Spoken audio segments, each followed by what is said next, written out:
वीणा भजनों के सुरों से गूंजेगा बाड़मेर। वीणा पर वाणी गायन तथा भजन सम्राट दान सिंह को समर्पित वाणी उत्सव 2025 का आयोजन 29 और 30 मार्च को पंजाब, हरियाणा, गुजरात, मध्य प्रदेश के वाणी गायक भी होंगे शामिल।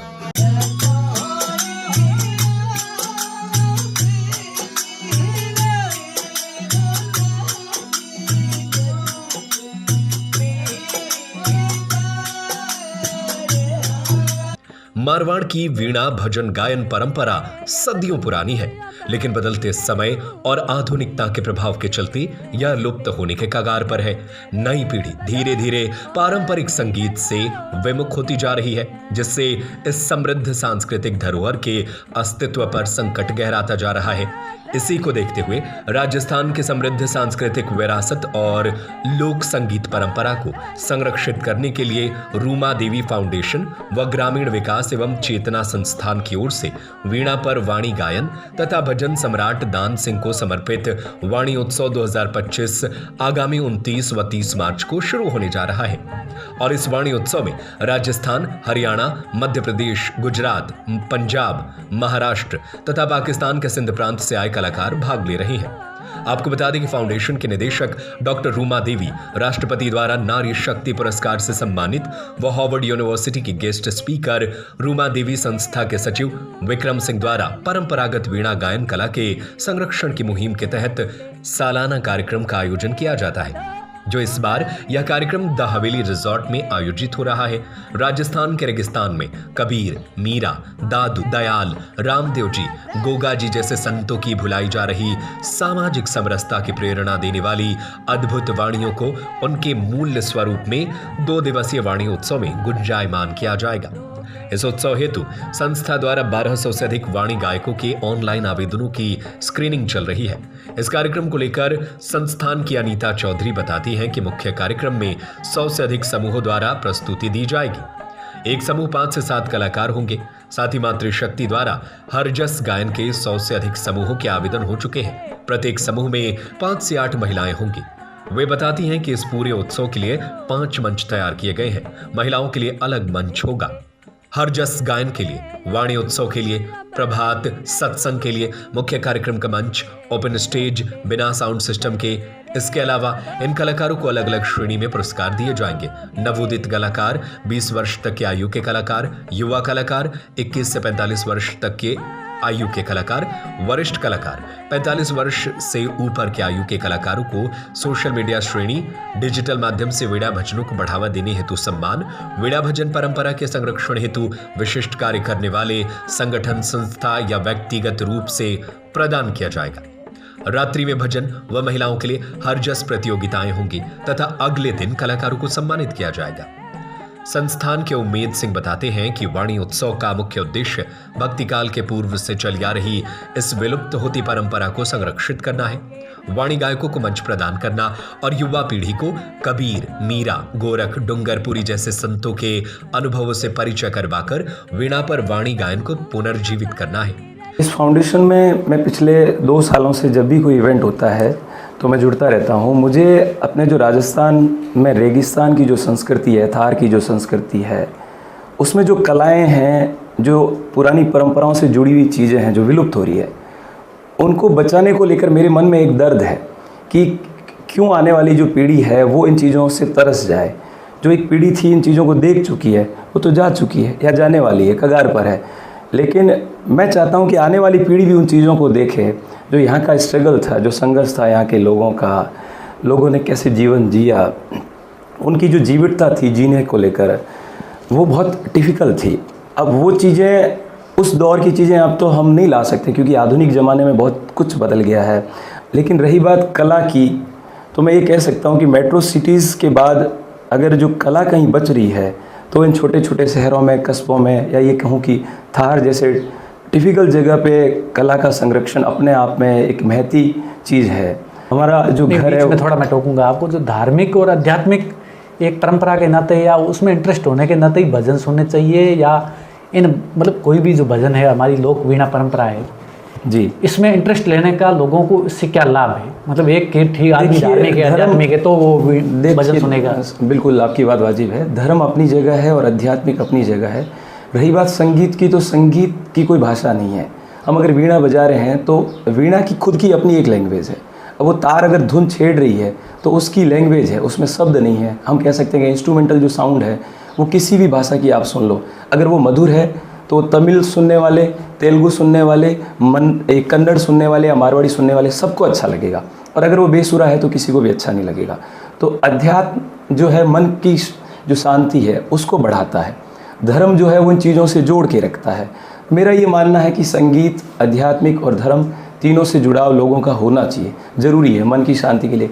काम तो ज़िंदगी भर चलते रहेंगे, लेकिन जो मन की शांति है, जिसे अपन कहते हैं कि एक स्पिरिचुअलिटी या फिर इंटरनल जो स्वेग है, वो तब आएंगे जब हम इन चीज़ों से जुड़े हुए रहेंगे। तो आपको लगता है आजकल जो लोगों में तनाव बढ़ रहा है, मतलब जो बहुत ज़्यादा आपाधापी वाली हमारी ज़िंदगी है, तो उसमें आपको लगता है कि जो लोग मतलब बहुत ज़्यादा छोटी छोटी बातों पे तनाव में आ जाते हैं, गुस्सा आ जाता है, लोग छोटी छोटी बातों पर, अच्छे पढ़े लिखे लोग हैं वो भी आत्महत्या कर रहे हैं या हिंसा बढ़ रही है, तो क्या ये हमारी भजन परंपरा है, लोक परंपराएं हैं, इनको बढ़ावा मिलने से इन चीज़ों पर क्या अंकुश लग सकता है? बिल्कुल लग सकता है और लग भी रहा है। रूमा देवी फाउंडेशन के भी प्रयास है कि जो नशावर्ती है ये कहीं ना कहीं तनाव को बढ़ा रही है। यह जो काम का दबाव है, पैसे कमाने का जो दबाव है, आधुनिक समय में लोगों की जो जदोजहद है पैसा कमाने की या जो भागदौड़ करने की, एक दूसरे से आगे बढ़ने की, कि कहीं मेरे पड़ोसी के पास मुझसे ज़्यादा संसाधन या साधन ना आ जाए तो मैं ऐसी कोशिश करूं कि मेरे पास वो बढ़े। तो इन तनावों से बचने के लिए संगीत और ये जो वीणा गायन है ये बहुत महत्ती है। ऐसे कार्यक्रम बहुत कम होते हैं और मैं तो ये कह रहा हूँ कि बाड़मेर जैसे पिछड़े इलाके में वाणी उत्सव का होना, और वो भी पिछले 4 सालों से तो हमने इसको तारीख में तय कर दिया। बाकी इसके पीछे कई सालों की मेहनत है, रिसर्च है, 20 सालों से लगे हुए हैं कि इस पे हम कैसे एक अच्छा कार्यक्रम करें जिससे लोगों का जुड़ाव हो, जो तनाव में जा रहे हैं वो भी। अब जैसे पुलिस डिपार्टमेंट है, काम का बहुत प्रेशर है, लेकिन इस कार्यक्रम में जब वो आएंगे तो वो अपनी वो ड्यूटी टाइम को भूल जाएंगे, वो सिर्फ उस समय वीणा को सुनेंगे। आज बाड़मेर में रोजगार की बहुत संभावना है, कई बड़ी कंपनीज है, तो उनके लोग आएंगे रात के समय जब काम से फ्री होकर वीणा पे भजन गाने वालों को सुन रहे होंगे, तो कितना आनंदमय वातावरण हो जाएगा। ये अपने आप में एक, मैं ये कह सकता हूँ कि बहुत बड़ी मुहिम होगी। तो ये जो 29 और 30 को जो कार्यक्रम होगा, इस कार्यक्रम से थोड़ा आप भी बताइए। जी बिल्कुल। अपने गांव के क्षेत्र के या बाहर के किन किन लोक कलाकारों को इस कार्यक्रम से वो जुड़ सकते हैं, जुड़ना चाहिए, कौन कौन पात्र है, किस किस को जुड़ना चाहिए, कैटेगरी वगैरह? ऐसा है कि जो वाणी उत्सव का कार्यक्रम है पिछले 4 सालों से चल रहा है और इसकी तैयारी 1 या 2 दिन की नहीं है। पिछले जो कार्यक्रम था 30 तारीख को ख़त्म हुआ, उसके बाद से हम लग गए इसकी तैयारी को वापस करने के लिए। हमारे जो कलाकार हैं वो बाड़मेर के नहीं, बाड़मेर के बाहर के भी हैं। राजस्थान के अलावा सबसे अधिक मैं कह सकता हूँ कि रजिस्ट्रेशन जो हुए हैं वो मध्य प्रदेश से हुए हैं, उसके बाद हरियाणा, पंजाब, महाराष्ट्र और गुजरात। हम कहते हैं कि जो कच्छ एक क्षेत्र है वहाँ कला, भारत में कहते हैं कि कला है वो आज भी जीवित है, लेकिन कच्छ के लोग भी इस वाणी उत्सव से जुड़ रहे हैं। आपने मुरा लाला जी का नाम सुना होगा, वो पिछले वाणी उत्सव में भी आए थे, इस बार भी उनकी संभावनाएं पूरी है पधारने की। तो ये जो हम पिछले 3 महीनों से तो ये कोशिश कर रहे हैं कि आम जन तक हमारा मैसेज जाए, संदेश जाए कि वाणी उत्सव में आप प्रत्यक्ष रूप से या अप्रत्यक्ष रूप से जुड़िए। इसका एक जरिया है, हमने बाकायदा ऑनलाइन रजिस्ट्रेशन करवा रखे हैं। तो जो कलाकार जुड़ेंगे उनकी शर्त क्या है? वो वीणा पे भजन करेगा? सबसे पहली शर्त, कलाकार बहुत सारे होते हैं, अलग अलग कला। देखो ऐसा है, आज जो कला हम देख रहे हैं वो बहुत विस्तृत है, वाइड हो चुकी है, कला के कई सारे पैमाने हैं, लेकिन हमारा जो वाणी उत्सव है उसमें पहली ही शर्त ये है कि वो ही कलाकार जुड़े जो वीणा पे भजन गायन करते हैं। यानी वाणी जो भजन परंपरा है, वाणी और वीणा दोनों मिल जाते हैं, तो वो वीणा यानी हमारी जो लोक संस्कृति के रंग है वो वीणा के साथ ही है। बाकी जो हारमोनियम है, पियानो है, इन पे तो आजकल आधुनिक कलाकार गा ही रहे हैं। हम देखते हैं कि गाँव में जब जागरण होती है मंदिरों के नाम पे, तो बड़े बड़े भजनी कलाकार मंच पे बैठ के गाना गा रहे होते हैं और उनके सामने वो नृत्य चल रहे होते हैं। वो मुझे नहीं लगता कि जो हमारी जो लोक कला है उनके संरक्षण या संवर्धन में कहीं भी काम के हो सकते हैं। वो एक सिर्फ और सिर्फ मनोरंजन का जरिया है। मैं ये कह सकता हूँ कि जो हमारा जो कार्यक्रम है वो मनोरंजन नहीं है, वो आत्मरंजन का विषय है। हमें अपनी आत्मा को झंझोरना है कि वास्तव में जो वीणा गायन है उसमें हमें नृत्य दिखाने हैं या आधुनिक शैलियों को दिखाना है। हम 2 घंटे की जागरण कर लेते हैं, लाखों रुपए देके कलाकार को बुला लेते हैं, लेकिन उस वाणी उत्सव का या उस गायन का कोई उद्देश्य है वो हमें नज़र नहीं आता, क्योंकि अधिकतर युवाओं की भीड़ वहाँ खड़ी रहती है, नशे में आते हैं। 2 मिनट देखा, नृत्य करने वाला अच्छा था, एक ट्रेंड है कि हमने इंस्टा पे रील बना दी, वो चल गई, बस वहीं तक सीमित है। लेकिन हमारा प्रयास है कि जो हमारी लोक कलाएँ हैं, हमारी जो परंपराएं हैं, जो वास्तव में जो हमारे जो पूर्वजों ने बनाई थी, हम उनका संरक्षण करें। हम युवा पीढ़ी को एक मैसेज दें कि जो हमारी जो लोक कलाएँ थी वो बहुत विस्तृत थी, उनमें अध्यात्म भी था, उनमें जो आत्मरंजन था, वो सारी चीज़ें थी। मेरा आपसे लास्ट सवाल ये है कि इस वीणा उत्सव कार्यक्रम जो 29 और 30 को बाड़मेर में होगा जी, उसमें एज ए कलाकार कौन कौन भाग ले सकते हैं, उनकी क्या पात्रता और शर्तें हैं? देखिए, और इसमें कला प्रेमी जो सुनने और देखने के लिए आएंगे वो कौन कौन भाग ले सकते हैं, कैसे? और हमने इसमें कई श्रेणियां हैं वो बनाई है। सबसे पहली श्रेणी है नवोदित कलाकार की, जिसमें आप 0 से लेकर 20 वर्ष तक के लोग शामिल हो सकते हैं। उसके बाद है वरिष्ठ कलाकार, जो 20 वर्ष से लेकर 45 वर्ष की श्रेणी के हैं। उसके बाद है विशिष्ट श्रेणी, जिनको हम कह सकते हैं कि बुजुर्गों की या हमारे अनुभवी लोगों की श्रेणी, वो है 45 से ऊपर के। और एक है विशिष्ट से भी विशिष्ट श्रेणी, जिसमें सोशल मीडिया के जरिए जो वाणी उत्सव और इस वीणा से जुड़ी कलाओं का प्रमोशन कर रहे हैं। तो 4 श्रेणी में वो लोग गाएंगे। और उसके बाद जो कलाकार होंगे, उन कलाकारों के लिए हमने एक स्क्रीनिंग टीम बना रखी है। बाकायदा हमारे पास इनका रजिस्ट्रेशन हुआ है। 1500 के आसपास वीणा जो गायन करने वाले लोग हैं उनका हमने रजिस्ट्रेशन किया है। फिर हमारे रूमा देवी फाउंडेशन में इनकी एक टीम बनी हुई है स्क्रीनिंग की। वो स्क्रीनिंग करती है, देखती है कि वास्तव में ये कलाकार वीणा पे गा रहा है या नहीं गा रहा है, या सिर्फ उस स्टेज पे गाने के लिए वीणा ले लिया और गाने लग गया, ऐसा नहीं है। हमारे यहाँ कई तरीके के पुराने अनुभवी कलाकार हैं जो देख रहे हैं कि वास्तव में वीणा पे गाने वाले कलाकार वो वास्तविक रूप से गा रहे हैं या नहीं गा रहे हैं।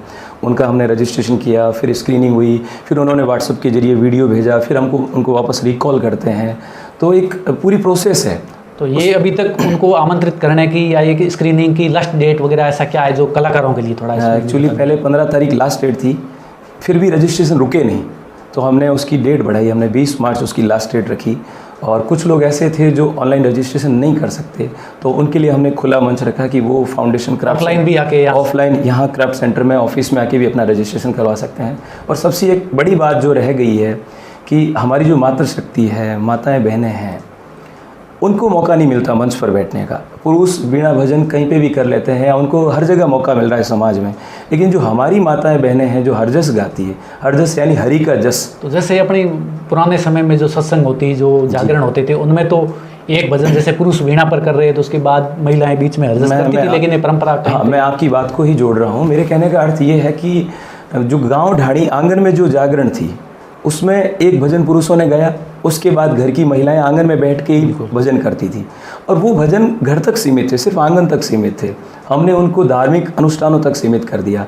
ज़्यादा से ज़्यादा क्या हमने जो चौथ की पूजा हुई, 11 हुई, या आखा तीज हो गया, या उसके अलावा बहुत सारी तिथियों पे जो महिलाएं गाती है, या फिर शादी के वक्त जब दूल्हे दुल्हन जो मंदिरों की परिक्रमा करती है, उस समय महिलाओं ने हरजस गा दिया। लेकिन किसी भी महिला को मंच पे बैठ के गाने का मौका नहीं मिला। लेकिन रूमा देवी फाउंडेशन के ये प्रयास है कि जो रूमा जी का तो विज़न यही है कि मेरी जो माताएं ठेठ गांव ढाणी में बैठी है, वो कैसे आ गया है, उनको कैसे मौका मिले। तो उसके लिए हमने इस बार वाणी उत्सव के साथ हरजस को भी जोड़ा है। तो वो हरजस देखिए, अभी हमारे पास जो रजिस्ट्रेशन हो रहे हैं, उस हरजस में मैं आपको ये कह सकता हूँ कि एक्चुअली हरजस को पुरानी महिलाएं गाती थी, या एक उम्र की महिलाएं गाती थी, 40 प्लस की महिलाएं कह सकती थी। लेकिन इस बार नई नई युवतियाँ जोड़ रही है, स्कूलों में पढ़ने वाली, कॉलेजों में पढ़ने वाली, जिनको नहीं आता था वो भी अपनी दादी नानी से हरजस सीख रही है कि हमें रूमा देवी फाउंडेशन की ओर से जो मौका मिल रहा है उसमें गाना है। ऑनलाइन तो रजिस्ट्रेशन कर ही रही है, उसके साथ हमारे क्राफ्ट सेंटर में रोज़ कई सारी महिलाएं आके अपना नाम लिखवा रही है। तो वो हरजस क्या होगा कि 5 महिलाओं का एक ग्रुप बनेगा। वैसे लगभग 100 प्लस रजिस्ट्रेशन अब तक हो चुके हैं। आप देखिए कि 100 प्लस यानी 100 को आप 5 से इंटू कीजिए, 500 के आसपास महिलाएं हरजस गाएगी। अपने आप में कितना बड़ा मंच होगा उन महिलाओं के लिए। तो इन सब अलग अलग जो कैटेगरी की आपने कलाकारों के जो बताई है, इन सब लोगों के लिए प्रोत्साहन राशि, इनाम राशि भी कुछ रखी है? बिल्कुल, बाकायदा हमने 5 लाख रुपए तक के वीणा गिफ्ट भी करने का इसमें एक आयोजन रखा है। जो अच्छे गायक होंगे उनको हम वीणा प्रदान करेंगे। अच्छा, और उसके अलावा बिल्कुल, इसके अलावा जो विशिष्ट कलाकार होंगे उनको हम 2 लाख रुपए तक की जो राशि है वो भेंट करेंगे। तो ये राशि भेंट करना या वीणा भेंट करना ये कोई बड़ा उद्देश्य नहीं है। हम चाहते हैं कि ये जो कला है इसको प्रोत्साहन कैसे मिले। तो उसको लेकर हम प्रोत्साहन का भी फर्क पड़ता है, मतलब क्या प्रोत्साहन मिलेगा जो भी अच्छा बिल्कुल प्रदर्शन करेंगे बिल्कुल उसके बारे में हाँ, क्योंकि ये जो वाणी उत्सव का कार्यक्रम है ये तो एक कैलेंडर पे या एक मंच पे तो आज हो रहा है, लेकिन हमारे यहाँ हर रोज़ होता है। हमारे यहाँ हर रोज़ वाणी पे गायन होता है, हरजस होता है। अभी हमने कुछ महीनों पहले मुंबई में रुमायना करके एक कार्यक्रम किया था, जहाँ हमारे यहाँ के स्थानीय जो लोक कलाकार थे वो गए और वहाँ उन्होंने समुद्र के तट पे बैठ के वीणा गायन किया। अभी हमारा उद्देश्य है कि जब ये वाणी जो कार्यक्रम है ये हो जाए, उसके बाद हम भारत के सभी मेट्रो सिटीज़ में ये कार्यक्रम करवाएँ। तो ये हमारी कला जो है यहीं तक सीमित नहीं रहे, इनको एक बड़ा मंच भी मिले। हम देखते हैं कि जो पैसे लेने वाले या बड़े जो कलाकार हैं, उनका नाम होने के बाद वो अपनी पुरानी जो युवा पीढ़ी है उसकी ओर ध्यान कम दे पा रहे हैं। तो उनको भी एक मैसेज जाएगा कि हमें सिर्फ हम तक सीमित नहीं रहना। उसमें दिक्कत ये भी है, जो भी अपने हारमोनियम पे या जो बड़े कलाकार है जो आजकल जो पैसे लेके जो भी भजन संध्याएं करते हैं जी, तो उनको जो हिंदी में बात करते हैं उनके भजन है वो लोगों को समझ में आते हैं। तो इन वीणा भजन गायन परंपरा का सबसे बड़ी दिक्कत मुझे जहाँ तक समझ में आई वो ये है कि ये लोग क्या गा रहे हैं, जो उसकी समझ रखते हैं उनको समझ में आता है। जो आम एक कला प्रेमी सामने बैठा है उसको ज़्यादातर ये भजन केवल वो आनंद के लिए सुनता है, बाकी उसको समझ में नहीं आता है जी। लेकिन हमारे यहाँ क्या है कि 29 से लेकर आप देखिए 30 तारीख तक लगभग 30 घंटे तक लगातार ये कार्यक्रम चलेगा और लगभग 3000 के आसपास वो दर्शक जो कला प्रेमी हैं, जो वीणा गायन को पसंद करते हैं, बहुत दूर दूर से लोग आ रहे हैं। हमारी एक प्रचार टीम बनी हुई है, बाकायदा जैसलमेर, बाड़मेर और जालोर तक हमारी प्रचार टीम गई है। मेरे साथी बागाराम जी उस टीम के मुखिया थे, विष्णु जी है, अजय जी है, पूरी और हमारे जो भजनी हैं उनमें मूलाराम जी है, केरा राम जी है, वो साथ में गए। बाकायदा हमने पोस्टर का जगह जगह विमोचन करवाया, गाँव ढाणी तक हम गए, आम जन तक हम गए। लोगों का जो एक उत्साह है वो अलग लेवल का है। हर बार वाणी उत्सव का सुनते हैं, लेकिन अब लोग ये चाहते हैं कि हम कैसे भी करके बस वाणी उत्सव तक पहुँचें, हमें मौका मिले। तो इतने सारे लोग हमसे जुड़ रहे हैं नए कि हम वो जो जागरण थी उनका आधुनिकरण हो गया और वो मॉडर्नाइजेशन जो हो गया है उससे बच के जो हमारी जो पारंपरिक वीणा शैली है उसको वापस कैसे जीवित करें। तो लोगों का उत्साह तो मैं कह सकता हूँ कि बहुत। मेरा लास्ट सवाल ये, जो हमारे लोक वीणा भजन है इनका मूलतः कंटेंट क्या होता है, जो लोगों को समझ में नहीं भाषा आती है उनको भी थोड़ा समझ में आ जाए ये भजन में गाते क्या है, क्या होता है उसमें। मैं भजन जो है वो एक्चुअली क्या है कि वो एक व्यक्ति तक सीमित नहीं है, वो हमारे परिवार, वातावरण, एनवायरनमेंट और जो अध्यात्म है उन सारी चीज़ों को जोड़ता है, हमारे मन की शांति को जोड़ता है। तो उसकी जो भाषा शैली है, आप जो शब्दों पे जोर दे रहे हो, कहीं ना कहीं ये जीवन शैली एक तरीके खाने के बारे में मैं ये कह सकता हूँ कि वो एक जीवन शैली को ही सिखा रहे हैं। या हमारी जो जीवन शैली में बदलाव आ रहे हैं, तो हम अगर पुराने जो भजन गा रहे हैं उसमें आप सुनोगे तो आपको अपने आप आभास हो जाएगा कि जीवन शैली होनी क्या चीज़ है। एक सकारात्मक जो जैसे कबीरदास जी का भजन है उसमें कहते हैं जैसे अगला व्यक्ति है वो आग के समान क्रोधित में आ रहा था, आपको जल के समान ठंडा रहना चाहिए।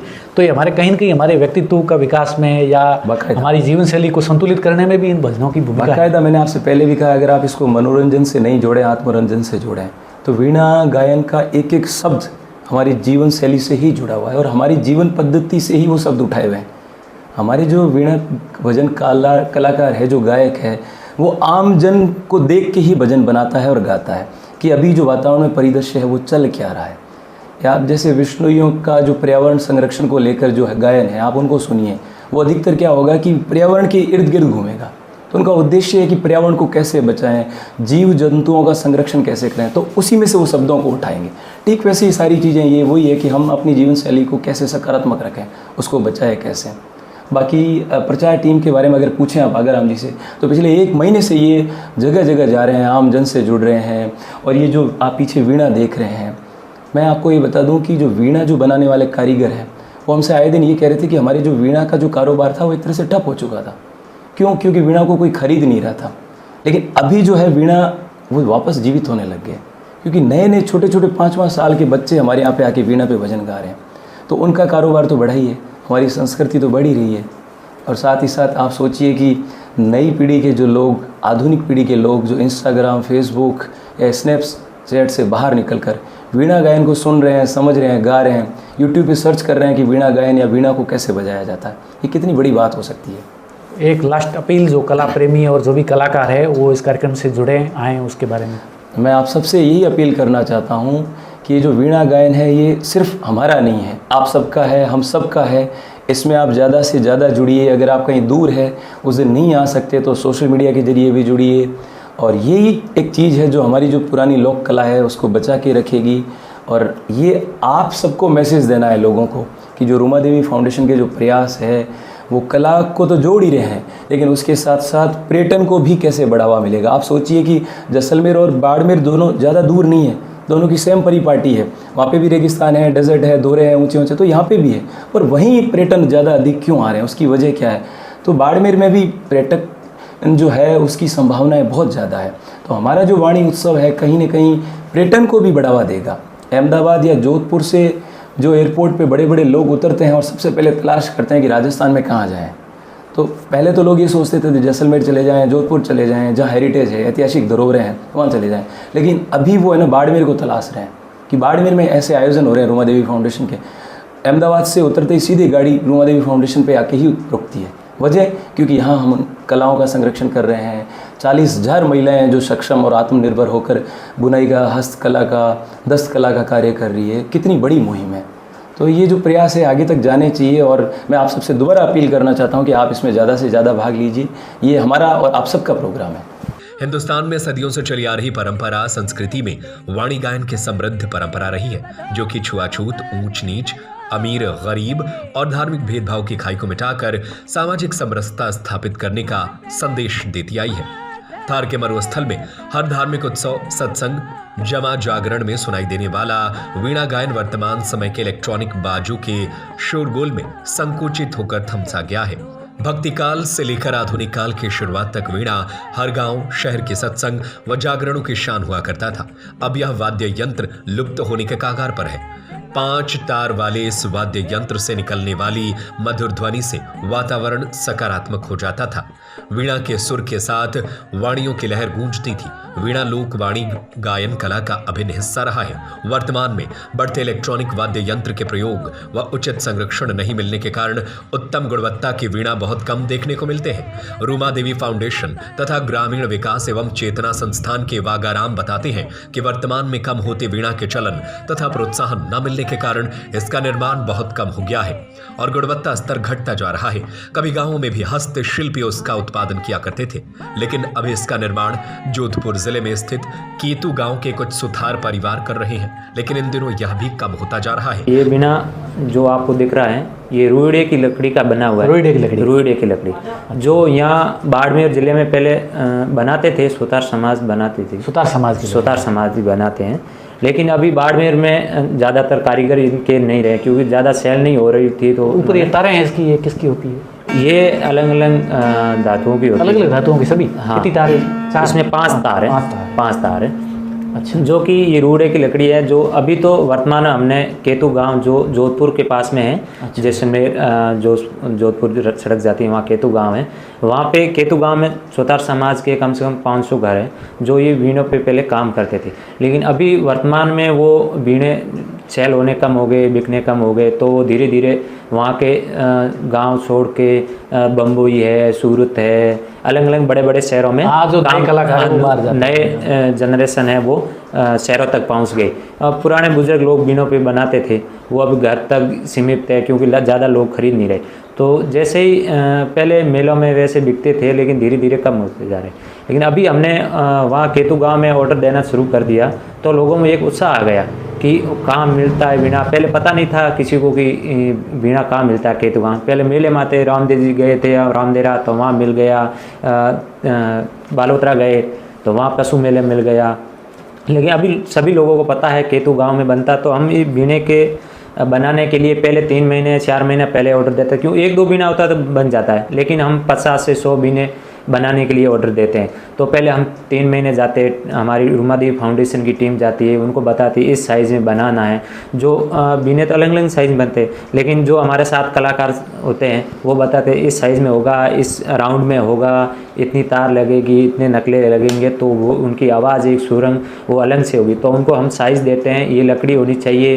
3 महीने तक आप उनको लकड़ी को ज़मीन में दबो के रखना है, सुखानी है पूरी, बाद में उनको बनाते तब हमारी टीम वहाँ संपर्क में रहती है, उनसे कैसे बनता है, वापस वो कैसे यूज़ करते हैं लकड़ी। तो देख रेख हमारी फाउंडेशन की टीम वहाँ रहती है और बाद में हम बनने के बाद में टीम के माध्यम से यहाँ के बुजुर्ग लोग हैं, कलाकार हैं, गांव से हैं, जो अलग अलग कलाकार हैं, उनको लेके जाते हैं वहाँ बैठा के कम से कम सप्ताह भर वो बीने सारे बने हुए थे, उनको चेक करते बजा बजा के जो कैसे ये बीना लायक है कि नहीं है, इसमें कारी लगी हुई है कि नहीं, कैसा खुला बज रहा है कि नहीं बज रहा है। तो वो रिसर्च करते हैं पूरी कि ये बीना ठीक है, आप इनको ले सकते हैं। उनके बाद हम तो उनके मुंह से हम सुनते हैं, जो बीना बनाने वाले अभी है वो बोलते हैं कि रूमादेवी फाउंडेशन का जो भी ये कार्यक्रम शुरू हुआ है तब से हमारा वीणा वापस सेल होना लग गया है, बिकना लग गया है, ऑर्डर मिलना लग गए। पहले हमारे एक बार लुप्त हो गए, लेकिन हम हर साल अलग अलग वहाँ केतु गांव के जो वीणा बनाने वाले हैं कारीगर सुतार समाज से आते हैं, तो उनको अलग अलग ऑर्डर देते हैं। तो हर बार उनको उत्साह होता कि अगली बार रूमादेवी फाउंडेशन हमको ऑर्डर देंगे तो हम बनाएंगे। तो वहाँ के कम से कम बड़े बड़े कैंप लगने शुरू हो गए कि वीणा बनाने की जगह। आपके हाथ में जो वीणा है, हाँ। इससे छोटे भी वीणा आते हैं, इससे बड़े भी आते हैं? इसके छोटे से बड़े ही आते हैं, छोटे भी आते हैं, जैसे अपन साइज़ देते हैं उस साइज़ से। हमने तो साइज़ से अनुसार बनाया है। कोई तो अपन ऐसे लेने के लिए जाएंगे तो वो जैसी साइज़ बनी होगी वो लेना पड़ेगा, लेकिन हम बोलते हैं इसका राउंड कितना गज का होना चाहिए, इसकी लंबाई क्या होनी चाहिए, वो हम उनके कलाकार साथ में लेके जाते हैं, वो कलाकार बताते हैं, उस हिसाब से हम ऑर्डर देके ही बनाते हैं। कम से कम इस 3 महीने से 4 महीने पहले ऑर्डर देके बनाना पड़ता है। इसकी संरचना और इसकी मेहनत देख कर मुझे लगता है तो काफ़ी महंगा होगा। बिल्कुल बिल्कुल। अभी अपन 1-2 पीस खरीदते हैं तो उनकी रेट ज़्यादा हो जाती है, वो बनाते हैं, लेकिन हम एक साथ ऑर्डर देते हैं तो भी उनकी। तो आप यहाँ के जो अच्छे कलाकार, जो इंटरेस्टेड लोग होते हैं, उनको रूमादेवी फाउंडेशन वीणा देकर और उनको प्रोत्साहन देकर मदद करता है? जी, हर बार हम जो कलाकार आते हैं, इस पिछले साल जिन्होंने गाए हैं उनको बीना मिला है, उनको दोबारा मिलता नहीं है, एक बार ही बीना मिलता है रूमादेवी। जो दोबारा उनको मंच मिल सकता है, लेकिन बीना एक बार ही मिलता है। तो इस साल भी जो कलाकार अच्छे मंच पे प्रस्तुति देंगे उनको मिलेगा। जहाँ या कोई बड़े मंदिर या मठ है जहाँ वहाँ कोई सिखाया जाता है छोटे कलाकारों, वहाँ हम भेंट कर सकते हैं। जहाँ कोई ऐसी संस्था है, एनजीओ है जो बच्चों को सिखाने के लिए, वहाँ भी हम कलाकारों के अलावा भी हम हर जगह देते हैं स्थान पे। तो एक वीणा है ये मतलब कितने टाइम तक चलता है? मान लो एक बार किसी ने वीणा लिया, इसकी मतलब अवधि कितने साल तक? खूब साल चलता। जो वीणा रखने की अपन का सही अपन रखते हैं, संभाल के रखते हैं। जो अपन ले लिया और रख दिया कहीं गुडाल में या कमरे में, रूम में, वहाँ बच्चे तोड़ देते तो अलग चीज़ें। सही जो बुजुर्ग लोग रखते थे वो अभी भी पुराने बीने अब बहुत कम मिल रहे हैं।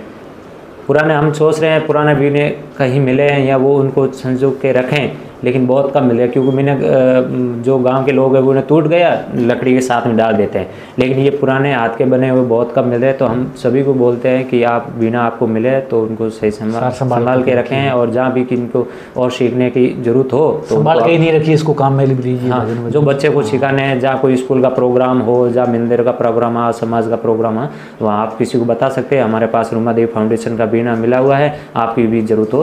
पहले तो क्या गाँव में जागरण जमा होता था, एक बीना होता था तो मांग के लेके जाते, लेकिन हर घर में अभी बीने होने लगे। कोई लोग नए लोग इंटरेस्टेड हो, उसके रेट के बारे में बाहर के लोग भी कोई अपने को देख, जो नए लोग रेट के बारे में थोड़ा कितने तक तैयार हो सकता है? ये 10 से 12 हज़ार रुपये में लगभग मिल जाता है एक बीना 10 से 12 हज़ार रुपये लगता है।